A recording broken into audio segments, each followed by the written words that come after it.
Good morning children. I am going to take science for 7th standard, and in the last class children we saw about the parts of a flower. Okay.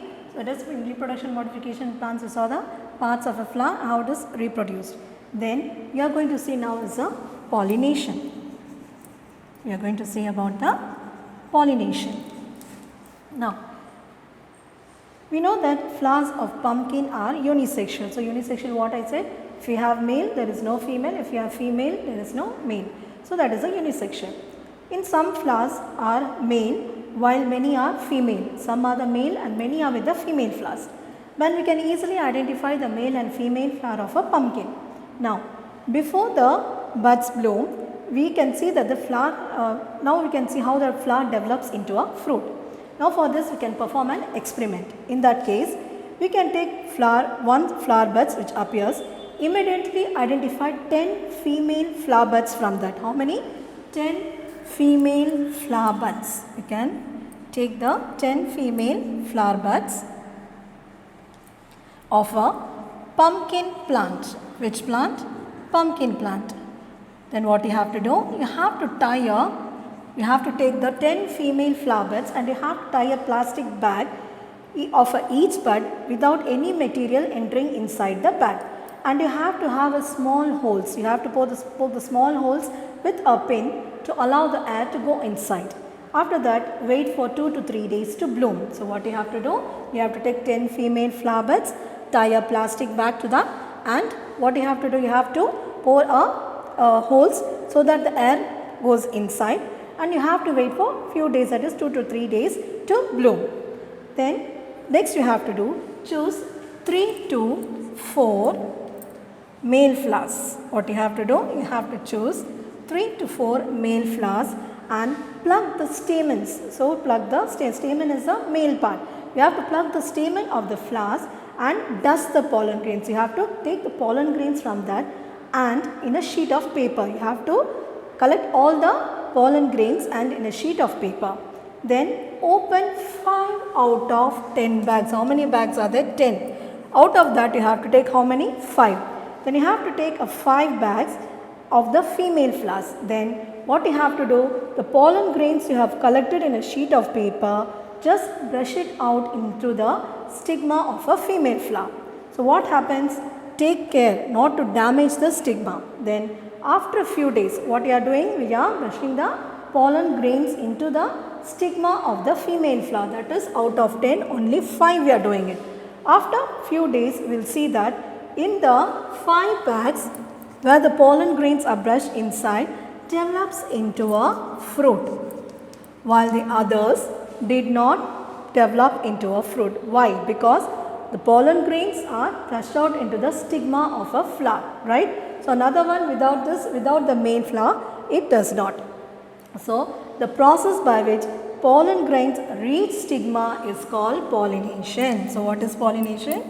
Only when the pollen grains reach the stigma, pollination process goes. It's called as a pollination. So what is the process of pollination? The pollen grains reach the stigma is called as a pollination. Now the flower that receives pollen grains is called as the pollinated flower. So the flower which receives the pollinated grains is called as a pollinated flower, and which does not receive is called as a unpollinated flower. So what is pollination? I said the process by which pollen grains reach the stigma is called as a pollination. So when it is reached the stigma, it is called as a pollinated flower, and which does not receive the pollen grains are called as a unpollinated flower. Next, in the above experiment, so in this experiment, that is pumpkin, the flowers we saw, we transfer the pollen grains from the male flower to the female flower, and this is called as the artificial pollination. So what we are doing? Artificial pollination. We are transferring the pollen grains to the another plant of the stigma. So this is called as an artificial pollination. In nature also there are many ways in which pollen grains reach the stigma of the flower, and that is called as a natural pollination. So there are 2 types of pollination called as the artificial pollination and the natural pollination, that is what I said, artificial is transferation of pollen grains from the male to the female flower is called as the artificial pollination. In natural also is there, that is it reaches the pollen grains reach the stigma of the same flower is called as a natural pollination. For example, in some plants like grasses, it's a pollen grains are light. So, grasses are very light, even the pollen grains are also very light in the grasses. In that what happens? Stamens shed pollen grains, that is the stamens shed the pollen grains and are carried by the wind. When they shed the pollen grains, what happens? It is carried by the wind and to the other flowers. So, what happens? The stamens shed the pollen grains and are carried by the wind to the other flowers. That is by insects, birds, bees, butterflies, by this. Also, this is also a different agents of pollination, not only by wind, insects, birds, then butterflies, all these carried by this one. Then they help to carry pollen from one flower to another. How do? They help to carry the pollen from one flower to another flower. And by what? These pollen grains stick to the legs, wings and abdomen, and when they move from one flower to another flower, this is called as a cross pollination. So, what happens? In some plants like grasses which are very light, they shed the pollen grains and these are carried by the wind to the other flower. Even different agents also are there other than wind, like insects, birds, butterflies, all these carry. Then they carry pollen from one flower to another flower. How do they carry? These pollen grains are stick to the legs, wings and abdomen of them. Then when they move from one flower to another flower, and this is called as the cross pollination. So, they move from one flower to another flower. So, when they carry the pollen grains from one flower to another flower is called as a cross pollination. Then when you shake, that is shake the stamen, pollen grains fall. Okay, when you shake it, what happens? The pollen grains automatically fall. Then when wind shakes a flower or when a butterfly agitates a flower, pollen grains could fall into the stigma of the same flower. When we shake the flower or from the wind it shakes, what happens? The pollen grains reaches the stigma of the same flower, and this is called as a self-pollination. For example, I will show you here. This is a flower. You have this stamen, stigma. This is also another flower of the same plant. You have the anther, you have the stigma, and this is another plant. Here in this you have also stamens, this stigma. So, now it is A, B and C. We will keep it as A, B and C. Now, the pollen grains reach the stigma of the same plant and the same flower is called as a self-pollination. So, what is called? When the pollen grains reach the stigma of the same flower or of the same plant is called as a self-pollination. Or if it reaches from one plant to another plant of the different flower is called as the cross-pollination.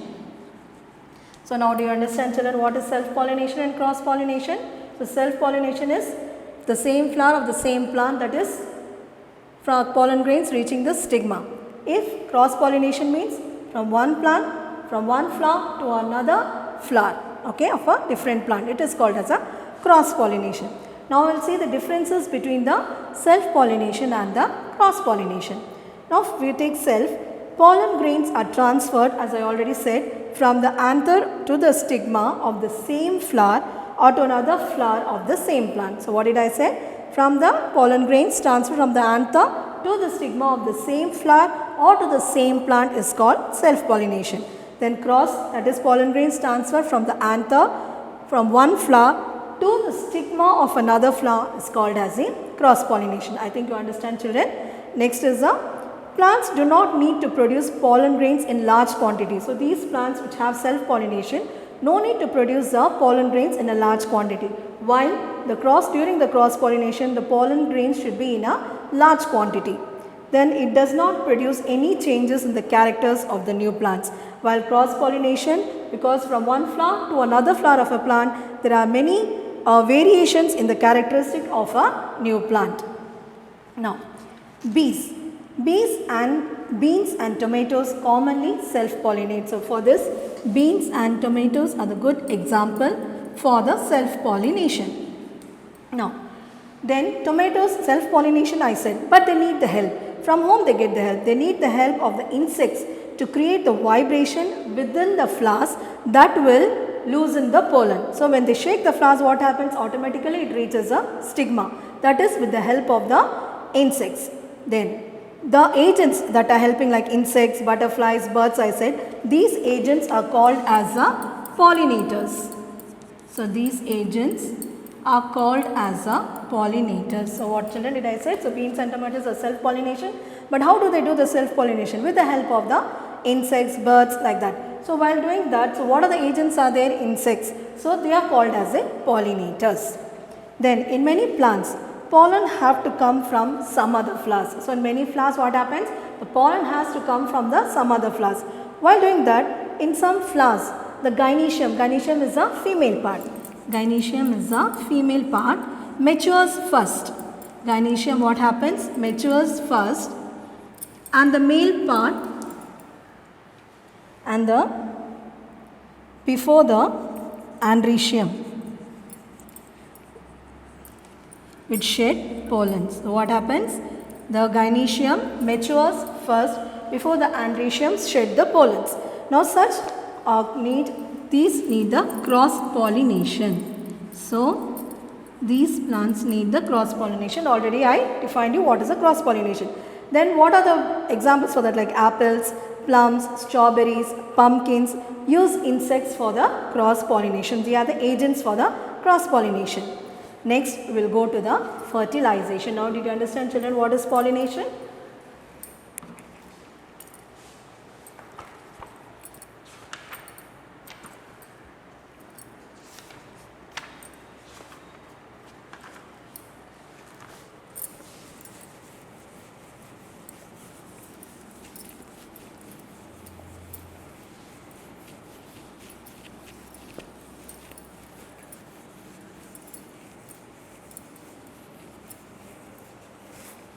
Now, next after the pollination, we will go to the fertilization.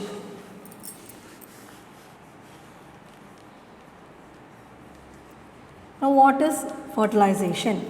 So, during pollination, what happens? Pollen grains reach the stigma. What happens? Pollen grains reach the stigma, and the substance produced in the stigma causes the pollen grains to germinate. The substance formed in the stigma, what happens? Make the pollen grains to germinate. And during germination, the tube develops. During germination, what happens? Tube develops from the pollen grain, which carries male gametes, and it reaches the female gametes. So, what happens? The tube develops from the pollen grains and it forms a male gamete which reaches a female gamete inside the ovary, through the style. So, inside the ovary through the style. Then, male gamete, there is a male gamete, fuses with the female gamete. What happens? Both joints, male gametes and the female gamete, fuse each other to form a zygote. This is known as fertilization. You understand, children? So, what is fertilization? Pollen grains reach the stigma and they germinate and they form, the tube develops and forms a male gametes and reaches a female gametes, and where do they? Inside the ovary through the style. Then male and female gamete fuses to form a zygote, and this is called as a fertilization. So, this is a process of fertilization. Now, where do we find the female gamete? I said male gamete and female gamete. Male is from the ovary they go. Then where is the female gamete? Female gamete is found inside the ovary. Female gamete is found inside the ovary with small rounded structures called the ovules. And in these ovules, female gamete is present. Where did it found? Inside the ovules. Female gamete is present.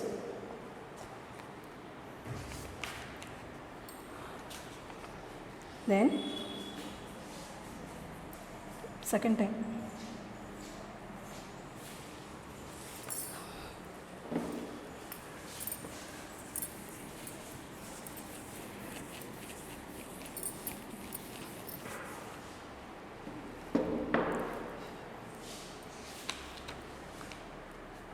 Then see here children, already I told you all, there is a flower, you have a style, and these are the stamen. Next is the anther. These are the ovules inside, pollen grains containing the sperm nuclei. Then this is pollination. Process of pollination goes on. That is stigma, style, egg is formed and flower, fertilized egg forms a embryo, forms a seed, and then seed germinates to form a new plant. Form a new plant. So it's a form of pollination. It's the life cycle of a plant. Now, if we cut horizontally to observe the ovules, see here, there is a longitudinal section. This is a longitudinal section of the ovary. This is a longitudinal section of the ovary. This is the ovary. This is the ovule. And this is a transverse section. This is a transverse section. This is the ovary. This is the ovule. Now, a green part above fruits of brinjal and lady's finger are the sepals of a flower. If you take a brinjal, see here, this is a sepal of a flower. If you take a lady's finger, there is a sepal of a flower. Now, in some plants, after fertilization, sepal will not fall. What happens?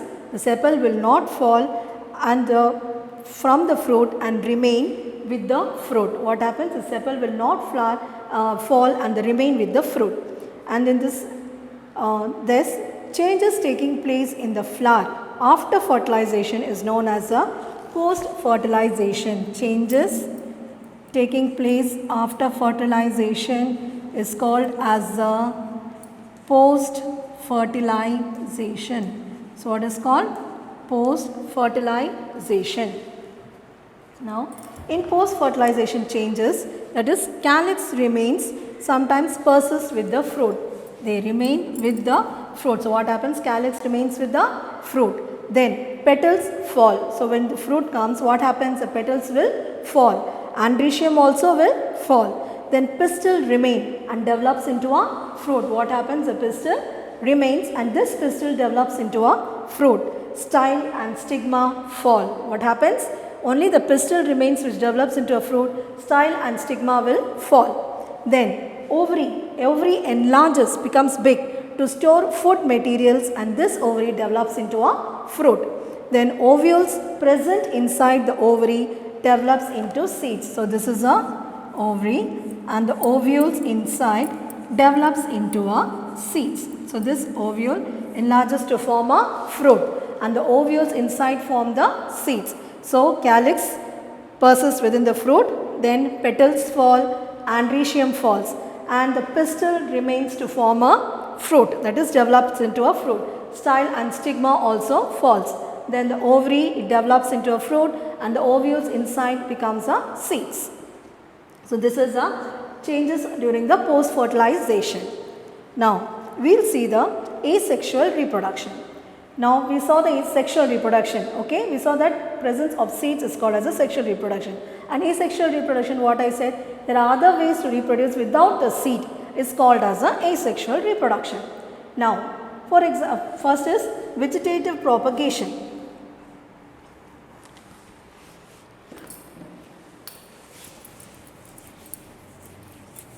So, what is asexual reproduction? That is without the seed, that is without pollination and fertilization, is called as asexual reproduction.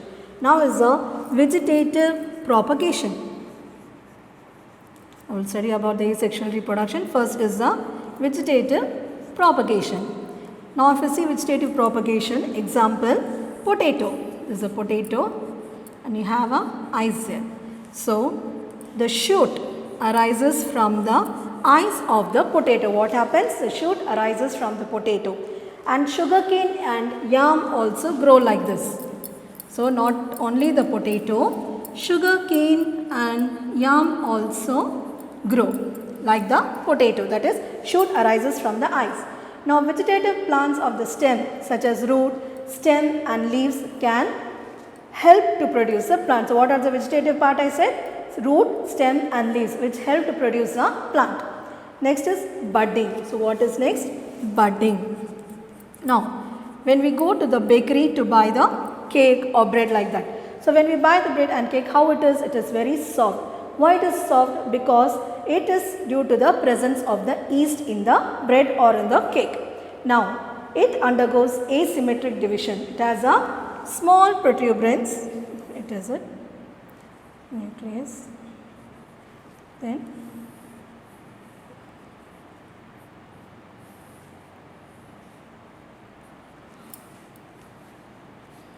so it has a small protuberance which gradually grows. So it is a protuberance which gradually grows and detaches. Detach means cut from the parent cell, and this is called as a budding. So what is that? This has a protuberance which grows, and after that what happens? It detaches from the parent cell, and this is called as a budding.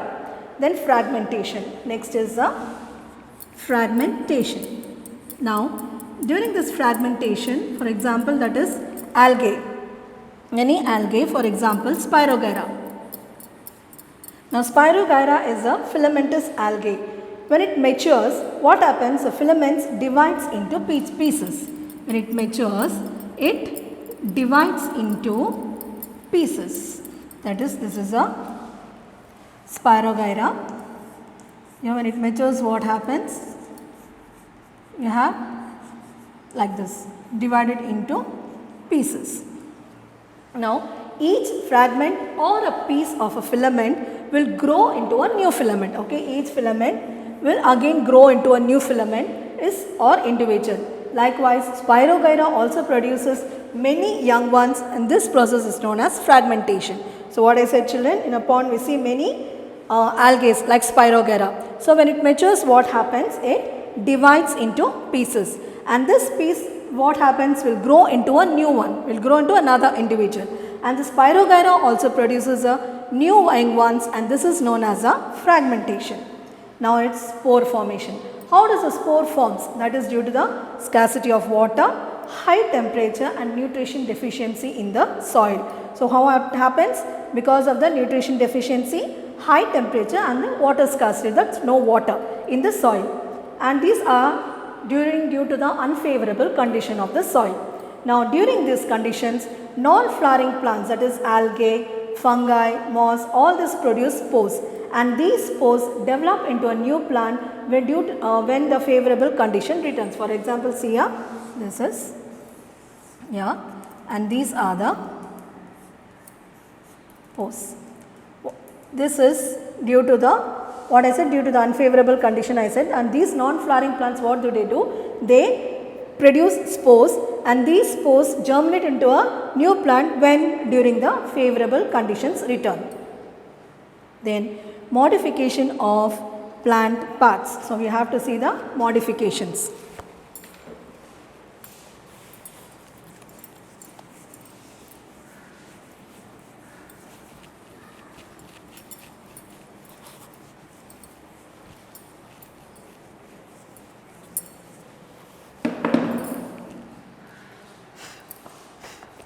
Now modifications, they have asked that carefully remove a fresh carrot plant from the soil. What we have to do? We have to take the fresh carrot plant from the soil, and as we eat vegetable, we consume carrot, right? So as we eat carrot, It's a taproot of the carrot plant. So carrot plant is a taproot.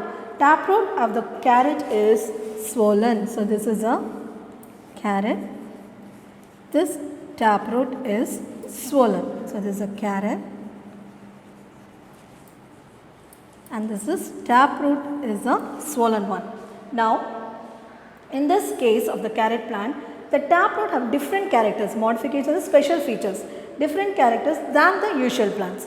Normally, each plant evolves to meet certain needs of the plant, but roots evolve primarily to anchor the plant and to absorb the water and mineral and nutrients from the soil. What happens? The roots anchor the plant, that is, fix the plant and to absorb water, mineral and nutrients from the soil.